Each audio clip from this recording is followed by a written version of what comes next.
the reason for coming up with these 5 pathways is actually because I was, can say, fortunate enough to have a drinking problem when I hit my rock bottom in 2018, and with that I started to seek help, and I went into one of the wonderful 12-step programs to help me through there. And as I came out of that, I became a new person basically, and people around me asked, Nick, what happened to you? What's going on? I was just shining of life, and I haven't had a drink since I walked into that room, and it's nearly 6 years now. So people wanted what I had, and I didn't know what to answer, because I said, well, if you don't have a drinking problem, maybe it's not for you. So that's why I then developed these 5 steps. So it's for anyone, and it's basically tackling the same thing, because as they say in these kind of rooms, you come in there for the drinking, but you stay for the thinking. So it can actually help anybody. It doesn't matter if you have any drinking problem, but if you are feeling isolated from time to time, if you're suffering from that, or any other addiction, even if it's shopping, gambling, or any other form of addictions or bad habits out there, then these 5 steps can help you. So Our guest today is Nick Jonsson, the author of Executive Loneliness, the 5 Pathways to Overcoming Isolation, Stress, Anxiety, and Depression in the Modern Business World. Not a light topic. It's going to be a very interesting conversation, one that we are ready to lean into. The book, he says, is written in memory of his colleague and friend who died of suicide in 2019. Nick has shared publicly that he's been in recovery from problem drinking since May of 2018. And now he's dedicated to raising awareness and eliminating the stigma around this phenomena of executive loneliness. He's identified that feelings of isolation and depression, which are personal struggles that he's experienced as well and grappled with and conquered, is so much more widespread than we even realize. And I think that's what makes this conversation so important today. Modern work culture encourages executives and entrepreneurs, you will have noticed in your sales audience, to project success and achievement when in fact thousands are actually suffering silently and sometimes in denial. This is a topic that's really close to Nick's heart. We're going to really get open, get honest, get raw about some of these tough conversations, because it needs to be heard far and wide. He's spoken about it multiple times on radio and television, at conferences, exhibitions, company events, chambers of commerce, you name it. Nick's been there. He's sharing this message.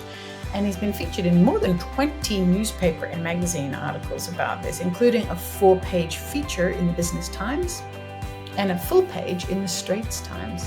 Welcome to Resilient Entrepreneurs. This is the podcast where we speak with business owners from all around the world and from all walks of life about very real topics, in the hope that something you hear will leave your business and life a little richer. Our Business 2-for-1 branding supports new entrepreneurs as you launch your business.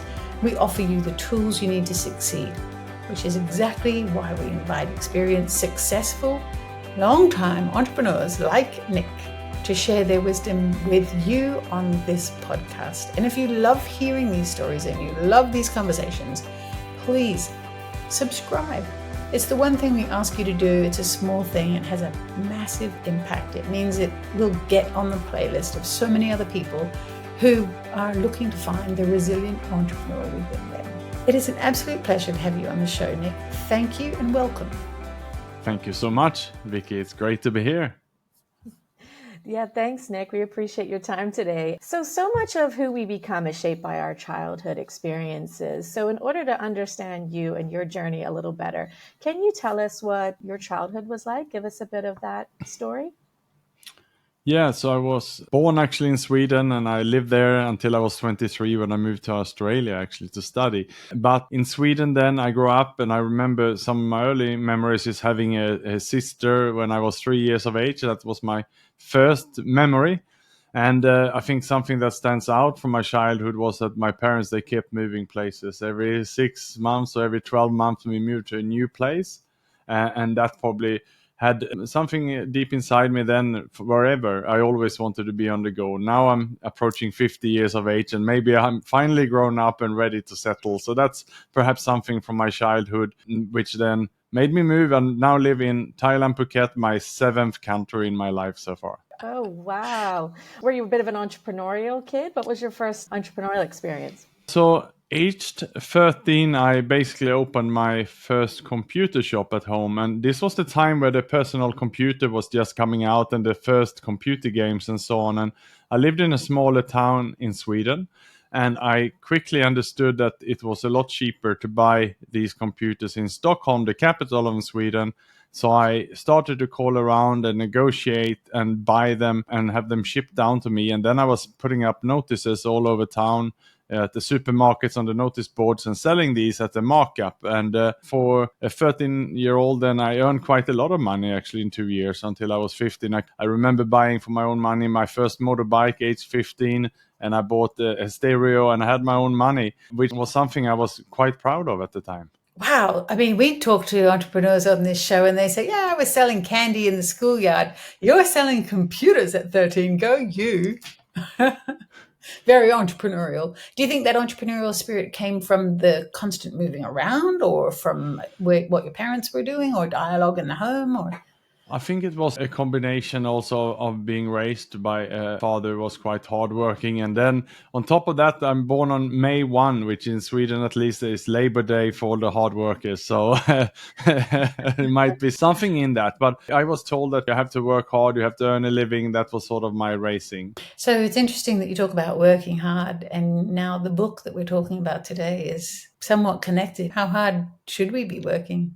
And what is this executive loneliness? Yeah, that's a good question. And being then raised to work hard for yourself. And my first work after high school was actually as a construction painter. And again, it was my father who said it's better to get a job first, a safe job, which means that you always have a profession to fall back to. So I did that for a few years. That's why I was 23 years of age when I moved to Australia and started studying at university on the Gold Coast. So obviously quite late in life, but that also meant that I had some life experiences before. And when I came into university, I remember already the first day at business school, I remember the dean then standing up saying, we want to give scholarships to the hardworking students. We want to give awards to the top students. We want this university to be listed among one of the best universities. So this teacher also came in and then said, we got to work hard here. And I listened to that. I worked really, really hard. The issue with that then being that I brought that mentality in to the workplace. And when you come into the workplace and all you're trying to do is hitting the targets, getting the promotions, impressing the bosses, then you elbow your way to the top. And that can be a quite lonely affair because you're stepping on the toes of your colleagues. Let's talk about loneliness. Let's unpack that a little bit. So why loneliness? Why is this important to you? Yeah, so loneliness is something that I didn't really realize that I was suffering from until I was reaching the top positions, because everything I strived for and worked so hard and almost was obsessed, I really, really looked at. I want to become a managing director of a big firm, and I had that role in the end. I was a GM managing 72 hospitals and clinics in a very big job in Indonesia. I had the package I dreamt of, everything, the goals I set I had achieved. But once I was there, I was sitting in my office and I wasn't happy. All I wanted was to find a way out, but I didn't know what would be a way out. Because I was so isolated, I didn't think about even talking about this to someone either. I just felt failed by society somehow. Is it a bit of a price for ambition, do you think, loneliness? When you have that type of extreme ambition and you've got to charge forward ahead to achieve your goals, do you think loneliness is something a lot of men suffer with when they're that ambitious? As I say, it's lonely at the top, and the research I did around the book confirmed basically the global numbers also. Around the people I interviewed, 30% said that they have feelings of isolation in the workplace, and it's natural because you might not have anyone at your same level who you can speak with, and perhaps the people who report to you, you need to drive them and you need to keep some confidentiality, and then you're working long hours, so perhaps you don't have time for spending time with a coach or a mentor or having a safe space outside of your workplace. At least that was not the school I was raised with. I had bosses who were just like my dad, work hard, achieve this, and they were driving me. They didn't really mentor me. That is all changing in the workplace now, which is great. There's a new way of leadership out there, But that was not the school I was raised with then about 20 years ago. And Nick, can you describe to us what loneliness is in either your definition, your experience, your mind? Yeah, so I would say loneliness to me is when you can be around your friends or family and you still feel lonely or you still feel isolated. You just feel that you are out of place. Somehow you have lost the connection inside yourself. And if you have done that, you cannot connect with anyone on the outside either. I was doing some research ahead of this conversation, and back in November, the World Health Organization declared loneliness to be a pressing global health threat. I mean, it's good that it's finally getting recognized as the important issue that it is. I think for a long time, we dealt with loneliness very privately. Perhaps some of us got help and a lot didn't. So just having the World Health Organization make statements like that is helping to bring awareness globally, which is super important. And the US Surgeon General actually said that, I had to read this because this is really important, the mortality effects are equivalent to smoking 15 cigarettes a day, and even greater than those associated with obesity and physical inactivity. I mean, it's actually a major, huge health concern, because up to 50% increased risk of developing dementia. That's 50%, that's huge numbers. And 30% increased risk of coronary artery disease or stroke. So it affects us physically. It's not just a mental issue, loneliness. I find that fascinating, a little scary, but important to understand as well. What are your thoughts on that? Yeah, absolutely. I'm fully aligned with this. And I can say that these days I'm living the life beyond my wildest dreams in regards to my physical fitness. I live in an Ironman training camp in Phuket, Thailand, with some of the best athletes, including pro athletes, triathletes who's qualifying for Asian Games and the Olympics. That's my training group here. And we all have this conversation, and because I train at that level, I can even notice, and these days you measure everything. You can see the data on a training session or a race and the performance. If you have something on your mind, if there's something that worries you or bothers you and you're not quite right, if you're under stress or under pressure, you just cannot perform at the same level. It impacts the physical body remarkably. And again, because we can measure things like sleep and the rest and so on, and we see all this data, and we're very, very sophisticated data these days. So therefore, black and white, right? And I can feel it. I wake up this morning now and I can basically guess on the number, my sleep score. I can feel how I feel, and I know it's within 1 or 2%. So that's where we are. I'm fascinated that you even have a sleep score. Tell me more. Yeah, I mean, all these wearable devices these days when you sleep, and this is the Garmin's for the Pro version, and it really measures it. You can see how much deep sleep, how much REM sleep, how much light sleep, how many times you woke up, how many times you were rolling or things like that. So it measures everything. You can get in the finest details. And I even taken sleep and recovery, I believe, is the most important of everything. So I've taken it to the extremes. I really prepare well. I read everything I can. I read books about breathing patterns before sleep, and I even practice what the many do, even taping your mouth when you sleep, because then you practice your nose breathing and you reset your system to breathe through nose. And I sleep it even deeper then. Yeah, that's interesting. But I think what's really interesting is you coming from the perspective of an athlete, a high-level athlete. I mean, Ironman is pretty much the hardest physical endurance sport, I think, out there for sure. And talking to your fellow athletes about loneliness. So what are some of those conversations? What are men dealing with? I think it'd be really interesting. And, we're women, so we come from a slightly different perspective. Women tend to talk to each other a lot. So that's sort of what we're known for, right? And we're good at building communities within, but we also, of course, suffer from loneliness. But I think we don't understand the male version as much as we should. So help our female audiences understand a male's perspective. What do guys struggle with? Tell us a little more about that. Yeah, let me take you back to the workplace then. So when I was managing director in some of the bigger roles I had, then for me, spending time with my friends after work was what I really enjoy doing, because if work is stressful, you feel isolated at work, and you perhaps are not really open about your challenges at work. You're scared to ask for people to help you because you feel that you should be the one to have the answer. So that's your workplace. Then once you leave the office, you sort of get a release. Oh, finally the day is over.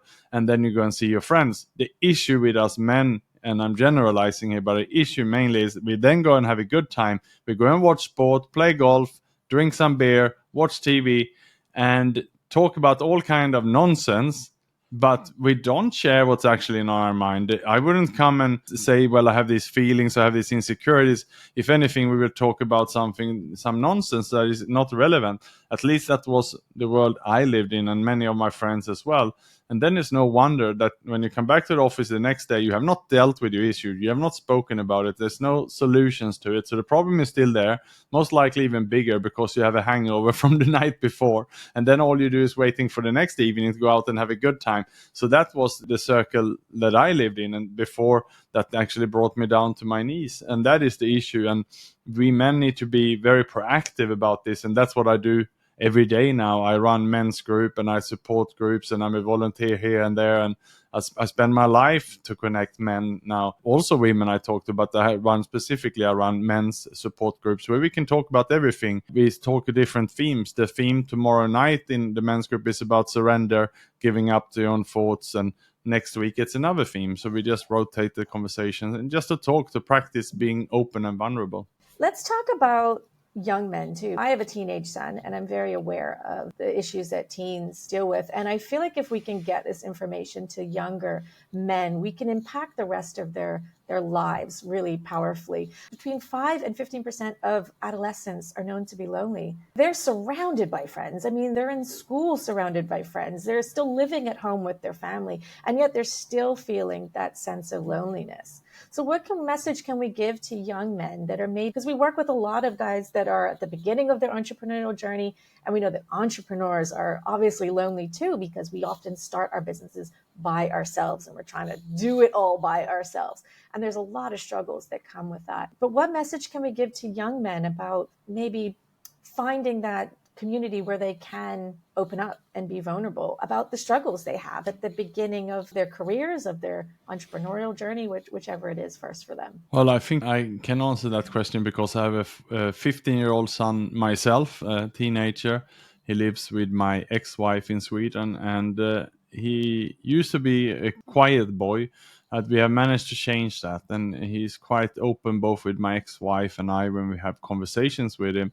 And I would say the number one reason from our side, what we have done to help the situation is never judge him and never scowl at him and never complain, and instead having fruitful conversation about it. And it can even be if it's some very, very, very difficult situations, and especially when he opens up about the few times he opened up about something that has been really bad. 2 things at school, for example. One time his friends were stealing things in a shop. Another time there was someone who brought a knife to school.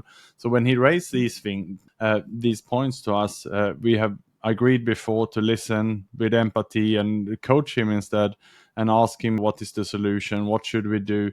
And in this instance, he feel that he can feel safe with us, so he continued to talk, and we let him come up with his own suggestions, solutions. And we even had a child coach, actually, because this was quite serious. We asked if he wanted to have a coach to talk through it, and he wanted that. So we got a neutral person to spend a few sessions with him, and just to make him feel safe, and that practiced his vulnerability. And in fact, he opened up even more, and the more cases, and this was turning into being quite dangerous. And the coach asked for his permission to share this with us, and he agreed. And then we again came back to him and said, what do you want to do about it all? And he wanted to change school to another city to get away from this situation. And we supported him with that, and he moved school. He got isolated and felt lonely at the new school, but that was for a few months. Now he's overcome that, and he's in a better place. So what can we do to help men? Don't judge them, don't scowl at them, listen to them, and ask coaching questions. I think he was shy, but that was because perhaps we haven't asked him the right questions and given him the time to answer them. Do you know in circles that I've been mixing with lately, it seems that a lot of people have 14-year-old sons who are really attached to their game, their games. They're spending their whole time in their bedroom with the door closed, and it's frustrating the parents to no end. And I'm empathizing with them with my coaching hat on, asking them, are you having open conversations like this? Is there one step that gets them into that, at least to open the bedroom door and have their 14-year-old son put down for a minute what they're doing, to be willing to engage with a parent? Because clearly there's a relationship breakdown. Yeah, and what I've done with my son is to find out what is it he likes to do, and there's a few things he likes to do. So if I want to spend quality time with him, I need to do something what he likes. And for the first thing, he's also like that. He likes gaming. So I actually came into his world and I got the online multiplayer with him. And I used to play 2-3 hours every Saturday with him when I was sitting in Asia and he in Sweden. We used to log on and play. So I actually came into his world. And rather than tell him to stop it, I came into his world and he was very happy and proud. He always would show me every weekend what he's done during the week. So in that aspect, we connected. And he also introduced me to his friends in the game and walking around. So that's made a strong bond between us. And then I always ask what he wants to do if it comes to holidays. If he wanted to go skiing or going to the beach, then we would plan for that for a year, involve him in planning the whole thing. And I think one thing doesn't matter if it's teenage men or elder men, we don't like perhaps to have a conversation and looking straight in the eyes. So I tend to look for activities where we are side by side, driving a car, cycling or skiing, sitting in a ski lift. Then he will speak much more openly. But again, it's activities that he wants. Even now, I bought him a bicycle now because we're going to cycle in Sweden this summer, but I made sure that it was not something that I pushed on him. I asked him very carefully what he wanted. He had to go to the shop and find what he wanted himself.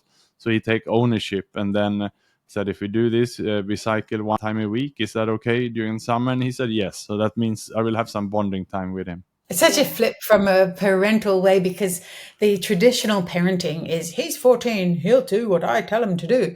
And it just feels so respectful the way you discuss your relationship with a 14-year-old, because a 14-year-old is, they may not be an adult, but they're a human with their own drive, their own emotions, they're finding their identity. It's so respectful to be able to see each other as a bit of an equal in this regard. It really works. It really works well. I feel we have the trust, and I do believe when he's facing major issues, and I've been also talking about that, it's better you talk to us about it. And even when he explained the case about that they had been stealing in the shop, and I asked him what is the worst that can happen, and I just kept asking him question.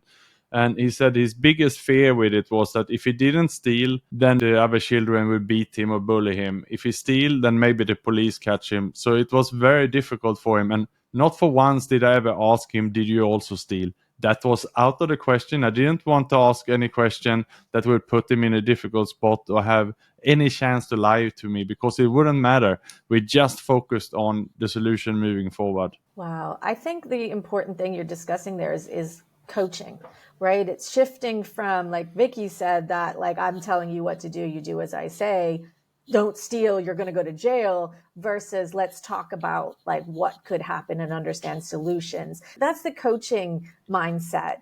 And I think we're starting really as a society, certainly, to understand the value of having a coach, a mentor, someone to guide you through life. And if you don't have it within your family, you can find that somewhere else in the workplace. You can hire coaches. There's loads, like amazing ones like life coaches like Vicki online, and people like you who help the executive leaders. There's so many great coaches. And I think we should really talk about the value of coaching and what coaching can do to really help shift mindset. And I think the thing that people get mixed up in is, what's the difference between therapy and coaching? Can you define what's the difference between the two? Because I think what coaching does is slightly different than therapy, although the two, I think, overlap just a tiny bit, but help other people understand. Yeah, so myself, I'm an executive coach and life coach, which means I very much ask powerful questions. I take them deep inside themselves. I try not to provide any answers. It's about them really thinking and coming up with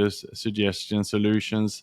Then we're setting goals together, and then it's about creating an action plan, and then a coach typically hold them accountable. So that's the journey I work on.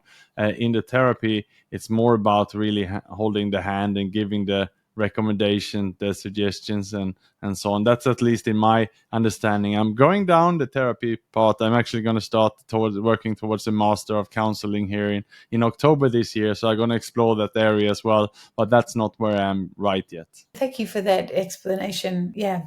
As a coach, you're working with executives on executive loneliness. This is your area of expertise. This is what your book is. And the title of your book suggests that there's 5 pathways to overcoming this loneliness, or what you call isolation, stress, anxiety, and depression. So can we dabble on those 5 pathways? Give people a bit of a highlight so they're intrigued to read the whole thing in the book. Yeah, definitely. Be my pleasure to do so. And I can first share the reason for coming up with these 5 pathways is actually because I was, can say, fortunate enough to have a drinking problem when I hit my rock bottom in 2018. And with that, I started to seek help, and I went into one of the wonderful 12-step programs to help me through there. And as I came out of that, I became a new person, basically. And people around me asked, Nick, what happened to you? What's going on? I was just shining of life, and I haven't had a drink since I walked into that room. And it's nearly 6 years now. So people wanted what I had, and I didn't know what to answer, because I said, well, if you don't have a drinking problem, maybe it's not for you. So that's why I then developed these 5 steps. So it's for anyone, and it's basically tackling the same thing, because as they say in these kind of rooms, you come in there for the drinking, but you stay for the thinking. So it can actually help anybody. It doesn't matter if you have any drinking problem, but if you are feeling isolated from time to time, if you're suffering from that, or any other addiction, even if it's shopping, gambling, or any other form of addictions or bad habits out there, then these 5 steps can help you. So I just share that before we jump into the 5 steps. Thank you. It's always good to know the why. Yeah. So the first step then that I was asked, and that's to take stock. And I was explained that if you think about the shop owner, they would do an audit or a stock count perhaps every day, or at least once a month or something. You will know the inventory. But how often do we do that as human beings? How often do we actually stop, pause, and get a pen and paper out on a spreadsheet and just do a really honest inventory of ourselves, where we mark down everything? And that's what I did then for the first time in my life, and real honest look at yourself. And I took a few weeks to write that, not only things including that I had an alcohol problem, I had issues with diet, I had my health, and many issues I had, but also every single relationship that was broken had to go on that list. There were people who I said things to. There was pain in some of the jobs I had left. There was some pain even going back from my childhood. There was some unsaid things, and everything of that had to go on this list. So that was the first step, and I was guided to do. What was the second? Yeah, then it was to prepare in the next column. Who then, with this challenge or issue, can you ask for help you with that? So if in drinking problem I had, then it was everything. I needed to go and see a doctor for my health around that. I needed a support group. I also had some friends who I knew had problems in the past, so I put them down. And it was in every aspect. It was getting a name of a fitness coach, nutritionist, because I had lost all my health. I could hardly walk at all after having been quite fit before, because for 2-3 years I was in a depression, and I lost everything. In 3 years you can lose your physical, mental health completely. Do you mind speaking into that a bit? Or should we finish the 5 steps and then come back to that? I can fill it in here. So basically what happened was, since 2015, when I resigned from a job at the top, I also fell into a divorce. With that, my wife and son moved back to Sweden. I was suddenly sitting lonely. So I had been isolated at work. Now I was isolated at home. And I changed my healthy diet to fast food. I changed my exercise routines to a bar stool. And that was a downward spiral, basically. And being outside of work, then jumping from job to job, failing. And I really, really lost everything then. So that was the journey until I turned it around and came in to do these steps. So, okay, let's finish the 5 steps, and then we'll have some other questions. But thank you for sharing that. Yeah, so then we were in step 2. I had prepared the names of people to ask, but then the first take action one then on step 3 was getting healthy. Because if you are not being well, it doesn't matter if it's a depression, anxiety, or if you suffered from some addiction. We need to get physically well. And for me, then it was about setting some simple goals with a coach to get into fitness. And I remember the first month was basically just walk 3 kilometers a day just to get out, because that was something that I hadn't done for a while. Get out in the sunlight and just walk. And then after the third, once I was healthy after about 2-3 months, it was repairing all my relationships. So in that, I had to go back to people, making amends, apologize. And I remember, for example, going back to my sister, making amends with her over an incident. A few years earlier when I was not well, I stormed off the lunch table after she had given a Coca-Cola to my son. I didn't want him to have it, but I was not in a state to be able to say no or politely explain why he shouldn't have it. I just didn't have it in me because I was sick. So instead, I pulled him off the table, and then I didn't speak to her for a year after that. So there was a lot of these small incidents, which then were a lot of pain inside me. So I had to repair all of those relationships, and I went back all the way to my childhood. I even made amends to people I haven't seen for 35-40 years, and it was really, really rewarding to have all those pain lifted from me. Such honesty in that, isn't there? Such honesty in just being able to say, I don't need to blame someone outside of me. I'm willing to take the responsibility and say, I did that and I'm sorry I hurt you. Yeah, and these days I try to do that before I go to bed every night now. I think back through the day, did I send an email today or did I send a message that wasn't quite right? And if I did that, I try before I go to bed to redo that. Perhaps give a person a quick call or send a message saying, sorry, I didn't mean, that came out a bit wrong. I was rushing, and let me give you a call tomorrow. So I clean up the day before I go to bed, and then also I try to do it instantly all the way through the day. So if I go into a shop and I speak a bit rude to the cashier because I'm rushing, I try to catch my right away and I say, sorry, I take that back. I apologize for my behavior. And it was one time last year when I forgot about that and I walked out of the shop after having been pretty rude to one person in the shop. And I actually came back the next day with flowers and I said, I'm sorry. Wow. Imagine if more people reacted like that, how much kinder and gentler the world would be. That's incredible just to have that self-awareness. I think that's what a lot of us lack because we're like, oh, I'm just busy. I'm just stressed. So it doesn't matter if I'm rude to a cashier, or you just don't think about it at all. You're just flying through your day, moving on to the next thing. That's powerful. That's powerful just to have that level of self-awareness and making amends. I mean, I imagine your relationships are so much stronger now in your life. Yeah, they are, and even difficult ones. I mean, being an entrepreneur and being in business, there are difficult decisions. I let one of our staff go 2 months ago after she's been with us for 3 years, and prepared very well what to do. And we offered everything beyond the normal payout, offering a career coach support. We even lined up with many people who could call her, mentor her, coach her, and she could choose whichever she wanted. We even contacted some potential employers who would reach out to her. And 2 days later, actually, she made even a LinkedIn post about how grateful she was for the years she worked with us and for the wonderful treatment. And that post, a lot of people really, really liked it, because if you have been together and worked together for 3 years, you should treat people with respect. And that makes me sleep well at night as well, right? It's I would awful say, if you don't treat someone well. yeah, it definitely helps you sleep a lot better. So what's the fifth step? I think we're on the fifth Yeah, so step. once you're done this cleanup and you hopefully then are in a healthy body, you're eating well and you're exercising and feeling great, and also you made your amends, so there's no pain, no broken relationships, then it's about finding your purpose. And I believe that many people, again, are rushing through their life doing what I did.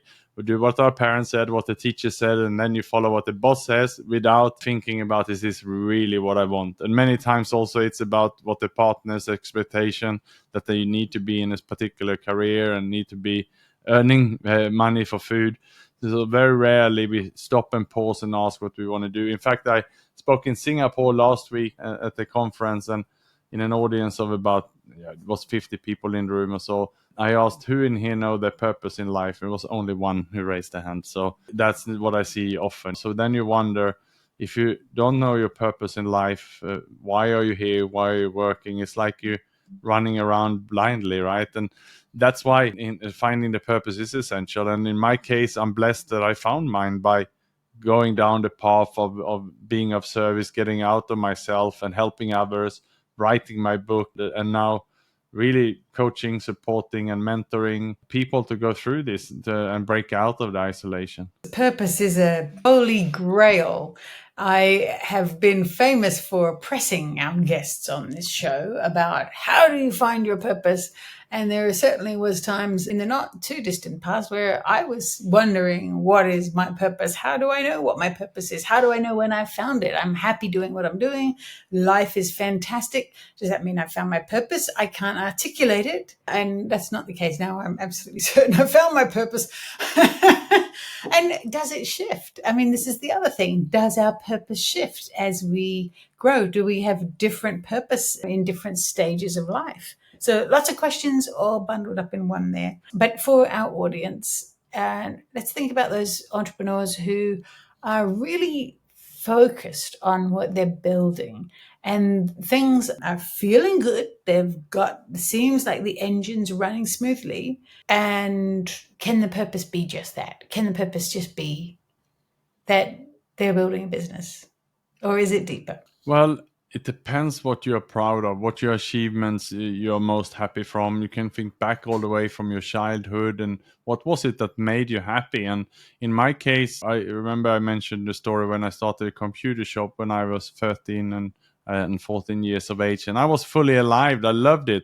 So it's no wonder when I was in the corporate world sitting in all those operations meetings for 3 hours that I didn't feel that I was feeling well. For a start, I was isolated in the work.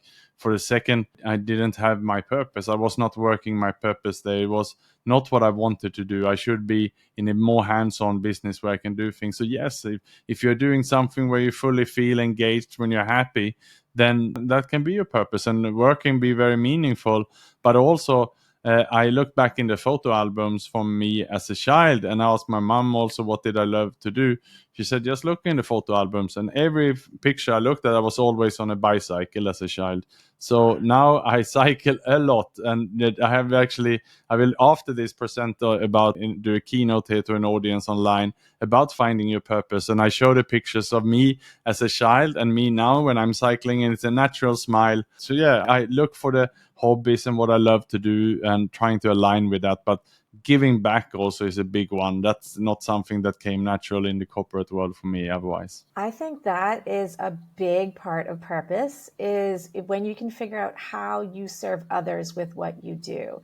And almost everyone we've ever spoken to about purpose, the podcasts that I've listened to, the great books that I've read, a lot of it comes down to how you give back with what you do. And that feels meaningful. And I think when you find meaning in what you do, you've kind of hit your purpose. I definitely agree with Vicki. I think purpose is something that evolves over time and changes. I don't think we have one purpose in life and that's the only thing. And it's our job to figure out what that is. And then we do that for the next umpteen years. I don't think that's it. I think purpose definitely evolves with us. And as we learn and grow in our unique combination of life experiences and learnings and how we help makes all the difference. So I love this conversation. I love talking about this and mental health and the value of it. And certainly a big part of what we know that's important for especially entrepreneurs, especially those starting out, is resilience, right? And big part of why we called this podcast The Resilient Entrepreneurs, because we understand the value of it, especially coming out of a pandemic, what we learned through that, through the loneliness of the pandemic. Resilience was sort of the thing that coming up, it was that repeated theme over and over. So as you are someone that really helps people develop resilience in everything that they do, what is your definition of resilience? What do you think it takes for someone to become resilient if they're feeling like they're not there yet? Well, I think resilience is something that I've been talking about a lot with my team and so on. I believe it comes from being honest with yourself first, that you understand that you don't have all the answers, and that you're able to be vulnerable with the people around you, both your personal connections and your professional connections at work and inside of work, where you clearly know that you don't have the answers. You have your team to support you where you are falling short, and therefore you don't see failures as failures. You see them as learning opportunities. You see your work as a sort of a game or experiments where you have fun, you learn together, you try together, and then I believe you naturally will be resilient without even having to talk about it. I love that. It all starts from within. Well, I guess that's no surprise there, right? Nick, as we start to wrap up this conversation, I feel like we could go for hours, but we won't. We do sometimes like to ask, it's a new thing that Laura and I are starting to do. We like to ask our guests what question they might have for us. Instead of you being in the hot seat, we can be in the hot seat. Are you up for doing that? Yeah, absolutely. We spoke a little bit about today, and I said I'm running men's group where we practice to speak together, and we need to have this as a safe space, and we talk about different themes once a week, and then I coach these guys also one-on-one, working on helping them, and most of the time they actually will say you're the first human being I share that with, and it can be some secrets, some issues they had in their life. How is it with women then, is what I wanted to ask, both on an individual level and in, so say, women's group or support group and so on. Is it only us men then who would feel that perhaps, even, especially, it seems like most men only start to open up about these things when they get problems and issues in relationships, issues with addiction, something. It needs to be so much pain to start talking about these things that have been there for a long time. Most are perhaps 50 or 60 years old. So that's what I see with men, and I want to hear, what about that with women? Yeah, I think it might be a different answer based on personal experience, but my answer is certainly that I would say that women are not that much different. I think it takes a great deal of pain to get vulnerable. I think some women do have a tight circle of friends. And then again, it would depend on the individual. Is that tight circle of friends open-hearted enough to be honest with themselves and each other? Or are they all just keeping the facade up and having a happy time? Maybe it's a combination of both. And it's very much about the closeness of the bond, isn't it? And having a space that you can trust. And what you just said, Nick, is some men say that's the first time I've ever said anything. It's probably the first time they've ever felt that they were in a space where they could trust themselves to say that. I would just add, I think one advantage women have is that it's a little more socially acceptable to be vulnerable within our circles. It's more acceptable to be emotional. You know, you never tell a girl to stop crying, but you'll tell a boy to toughen up. And historically, that's sort of how parents have raised children. And certainly girls just sort of naturally gravitate to circles of other women, how we socialize generally, and we will have conversations about tough topics together more easily, I think, than men do. And I think I'm hoping that that's starting to change. I definitely see a lot of change within the type of my friends, the type of parenting they do, and how they have different conversations with their sons now about being open and vulnerable. And if we work towards a society where it is more socially acceptable for men to be vulnerable, and we don't look at it as a weakness if a man cries or shares something that's deeply upsetting him, and we just allow him this space. I think Simon Sinek said it really well in a recent talk he had with Stephen Bartlett. He was talking about being in the mud and having a guy friend message him about, just sit in the mud with me. I don't want you to fix anything. That's another thing. Men tend to be fixers. You guys are amazing at that. But women aren't so much. So we'll listen. If you've got something you really want to share, most women will just sit and listen without trying to fix. Might offer advice, of course, based on our experiences, but it's not about the fixing. It's just about the listening, because we know that a lot of times it's just about releasing the pain, letting it out. And then that brings insight, and being willing to go to therapy. Sometimes that's what helps too, because the person's just there to listen, let you let it out. And then you can kind of start unpacking it. But of course, women, we definitely hold things in too. We need safe spaces to be able to be vulnerable. I think in the office, it can be very different because women don't want to be vulnerable in the office. Emotion is looked at as less than, probably leads to some of the insecurities we have about gender inequality and limited pay. So we've got those levels of issues. So we may hold a lot back when it comes to the office. So I think it's different depending on the space that you're in. But I hope that just having conversations like this really helps men to realize that there are safe spaces. You just have to seek them out. There are amazing coaches that help you to unpack things and look forward and grow yourself personally, and therapy that you can get and help and support groups. And if you have addictions, there's spaces to go to get help there too. You don't have to hit rock bottom to start making changes. That there's a lot that men can do to open and feel safe being vulnerable, because that's where the healing lies, right? When you can be really open and honest. I think your book is probably going to go a long way and help those entrepreneurs, those leaders, those executives that get to the top and feel that loneliness, just as the saying goes. So Nick, thank you so much. I think you're doing a lot in this space to really help change things. And it's amazing talking to people like you. It makes me so grateful to have this opportunity and hope to share this far as wide as possible so that people don't feel lonely and know that there are places to go if they do. So thank you so very much for your time today. We really, truly appreciate it. Thank you both, Laura and Vicki. It's been my pleasure. Thanks for having this important conversation. Absolutely. And let's continue it. Please leave a comment, share this with people you know. And certainly we will leave a link to Nick's book so people can get that and learn more and help yourself, your friends, your family, the men in your lives, women in your lives, anyone there that's struggling. So thanks, Nick. All the best. And that's a wrap for today's episode of Resilient Entrepreneurs. We hope you enjoyed hearing from our amazing guest and learned something new about resilience and entrepreneurship. Remember, resilience isn't just a trait, it's a skill that can be learned and developed. And if you want to stay connected with us and hear more inspiring stories, be sure to hit that subscribe button and follow us on social media. And if you know somebody who's a resilient entrepreneur and would be a great guest on our show, we want to hear from you. Please reach out. Thanks for tuning in, and we'll catch you on the next episode of Resilient Entrepreneurs.